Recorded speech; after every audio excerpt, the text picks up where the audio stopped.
اعوذ باللہ من الشیطان الرجیم، بسم اللہ الرحمن الرحیم۔ خواتین و حضرات، ابو بکر آفیشیل وائس میں خوش آمدید۔ ناظرین، چھینک ایک ایسا قدرتی عمل ہے جس سے ہم سب کا واسطہ پڑتا رہتا ہے۔ چھینک کیوں آتی ہے اور اس کی کیا وجوہات، اس پر بات کرتے ہیں، لیکن اس سے پہلے میں اپنے آنے والے تمام ساتھیوں سے گزارش کرتا ہوں کہ وہ چینل کو سبسکرائب کر لیں اور بیل آئیکن کو دبا لیں۔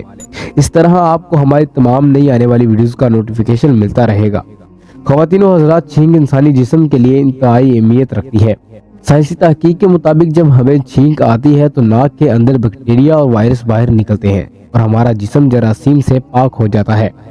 چھینکنے کے دوران ہماری آنکھیں بند ہو جاتی ہیں اور ساتھ ہی ہمارے سینے سے بھی ہوا منہ اور ناک کے راستے پورے زور کے ساتھ جسم سے باہر خارج ہو جاتی ہے۔ اس دوران ہمارا ساتھ چند لمحوں کے لیے رک جاتا ہے۔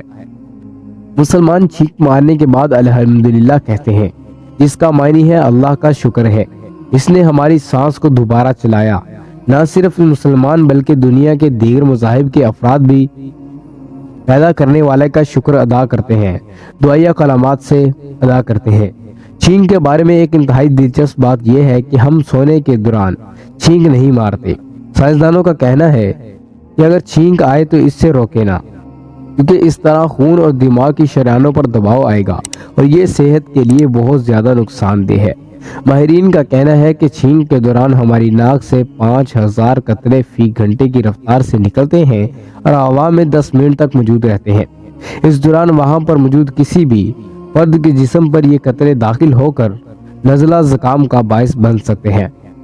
پرنس ہاسپٹل کی تحقیق میں بتایا گیا کہ چھینک یا کھانسی کے ذریعے خارج ہونے والے جراثیم 12 فٹ دور تک جا سکتے ہیں اور 10 منٹ تک وہاں موجود رہ سکتے ہیں۔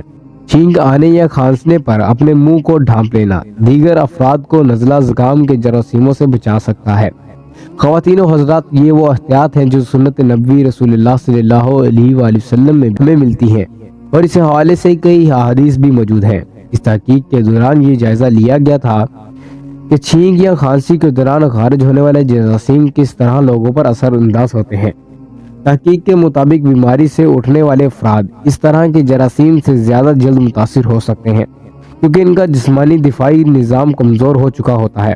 ریسرچرز کا کہنا ہے کہ جیسے ہی چھینک کے دوران خارج ہونے والا مواد وہ تیزی سے خشک، سرد اور ہلکا ہو جاتا ہے، جس کی وجہ سے وہ فضا میں دیر تک موجود رہتا ہے۔ جیسا کہ میں پہلے بتا چکا ہوں کہ چھینک ایک ایسا قدرتی عمل ہے جس کو ہم روک نہیں سکتے، تاہم کچھ احتیاطی تدابیر موجود ہیں جن پر عمل کر کے ہم اس کو کم ضرور کر سکتے ہیں۔